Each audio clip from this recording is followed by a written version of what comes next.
जय हिंद गाइड। मैं राजेंद्र ब्लॉगर। मैं आज आपको बताऊंगा कि मलेशिया का लेटेस्ट टूर मैं 2024 में किया है। इस टूर के बारे में मैं आपको नॉलेज दूंगा कि वहाँ पर जाने के लिए क्या क्या है तथा वहाँ पर सफ़र कहाँ कहाँ घूमना है। नंबर 1 हम देंगे आपको कि डॉक्यूमेंटेशन के बारे में। आपके पास वैलिड पासपोर्ट होना चाहिए, जिसकी 6 मंथ वैलिडिटी होना चाहिए, 2 पेज जो है ब्लैंक होना चाहिए, कंफर्म रिटर्न टिकट होना चाहिए या तो इंडिया या किसी अदर कंट्री के लिए, प्रूफ एकोमोडेशन और रफ इटनरी ये ज़रूरी नहीं है लेकिन अपने लिख के रखना चाहिए। कोविड जो वैक्सीन सर्टिफिकेट है वो होना चाहिए लेकिन ज़रूरी नहीं है। ट्रैवल इंश्योरेंस ये आपके लिए सेफ्टी के लिए ये भी ज़रूरी नहीं है। इसके बाद 6 मंथ बैंक स्टेटमेंट ये भी आप बैंक से साइन करा के रखना चाहिए। सफिशेंट कैश ये ज़रूरी है, $500 पर पर्सन से ऊपर होना चाहिए। उस साथ में वहाँ का जो है रिंगिट भी लेके जाना चाहिए। पासपोर्ट साइज की फ़ोटो जो है 25x35 की 2 चाहिए जो मैट फिनिश में हो। इसके बाद आपको चाहिए MDAC, वहाँ पे ये 72 घंटे पहले आपका खुल जाता है। ये www.immigration-imi.government.mi के ऊपर जाकर इसको फिलअप कर सकते हैं। और ये फिलअप करने के बाद उसका प्रिंट निकाल के साथ में जाना है, क्योंकि वहाँ पर जब ऑन अराइवल वीज़ा भारतीयों के लिए मलेशिया ने दिया हुआ है, वीज़ा लेने की कोई भी ज़रूरत अभी है नहीं। और नहीं, जब आगे होगा तो उसकी वेबसाइट को चेक करके जाएं।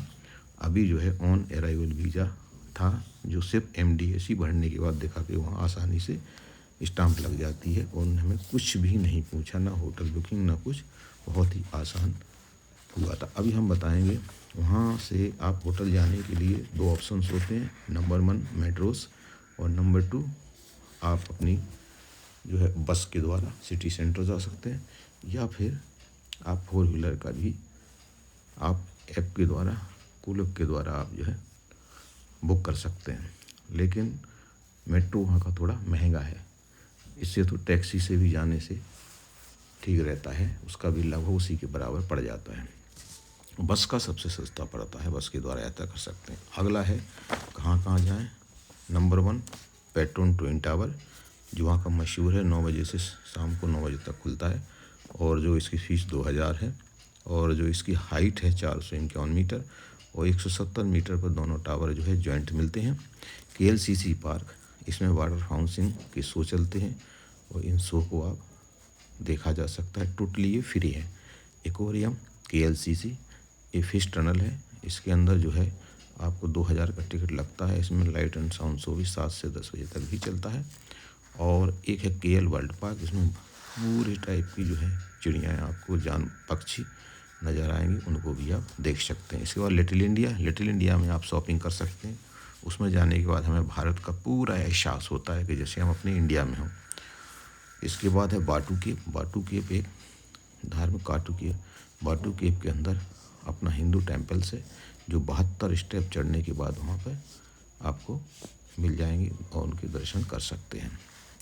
इसके बाद है केएल टावर 421 मीटर हाइट है और ये 9 बजे से 10 बजे तक खुलता है। 1100 रुपया इसकी फ़ीस है। इस केएल टावर के ऊपर जाके आप पूरा और मलेशिया का व्यू देख सकते हैं।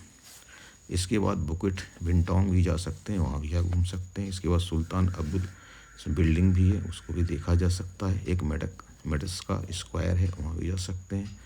इसके बाद आप चाइना टाउन, वहाँ भी जा सकते हैं, शॉपिंग कर सकते हैं। इसके बाद आप वहाँ से मलेक्का जा सकते हैं और वो टैक्सी या बस के द्वारा भी वहाँ पर जाया जा सकता है। इसके बाद यहाँ पर ये सबसे मलक्का रिवर क्रूज़ जो इम्पोर्टेंट है, वहाँ भी आप उसका आनंद ले सकते हैं।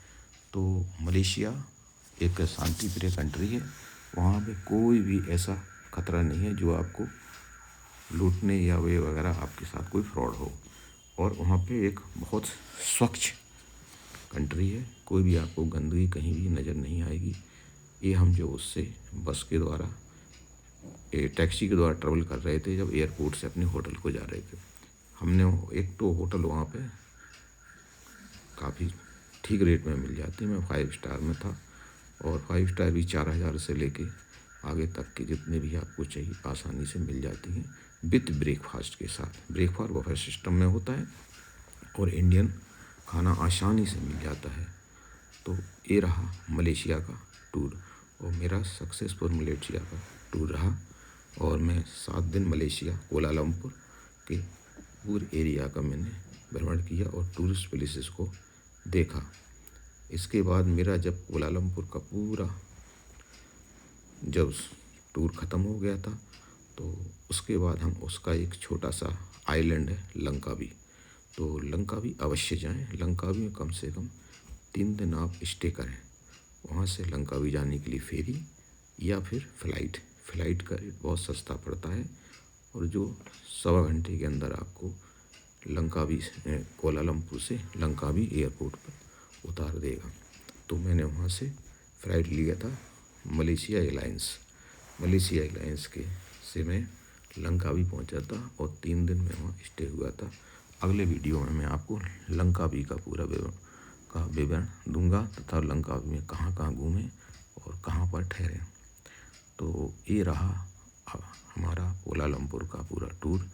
और जो होटल है आप ख़ास तौर से मेट्रो के नज़दीक लें या फिर बस स्टैंड वगैरह या उसके नज़दीक लें, फिर जो आपको सूटेबल लगे वो आप ले भी सकते हैं। होटल बुक करने के लिए बहुत सारी वेबसाइट्स हैं आपके, मेक माई ट्रिप, गो और स्काई स्कैनर्स और बहुत सारी हैं जिसके द्वारा भी आप अपनी होटल को सिलेक्ट करके बुक कर सकते हैं। एनी भी वेबसाइट जो भी आपको वेबसाइट अच्छे लगे उससे होटल और फ्लाइट टिकट वो बुक कर सकते हैं। वहाँ पे सिम बहुत ही सस्ती है, सिम का कोई खास ज़्यादा नहीं है और आपको 700 रुपये के आसपास में 15 GB की 7 दिन के लिए आसानी से एयरपोर्ट के पास में या 7-Eleven के अंदर आसानी से मिल जाएगी। वहाँ से भी आप सिम ले सकते हैं। सिम तो बहुत ही ज़रूरी होती है। एक हॉट बर्थ सर्विस से आप पूरे कोलालमपुर का भ्रमण भी कर सकते हैं। वो भी आप उसका एक टिकट लीजिए और पूरे कोलालमपुर उसमें बैठ के आप कोलालमपुर का ओपन एरिया में टॉप में बैठ के उसका भ्रमण कर सकते हैं। तो ये रहा हमारा कोलालमपुर का टूर। इसी के साथ जय हिंद।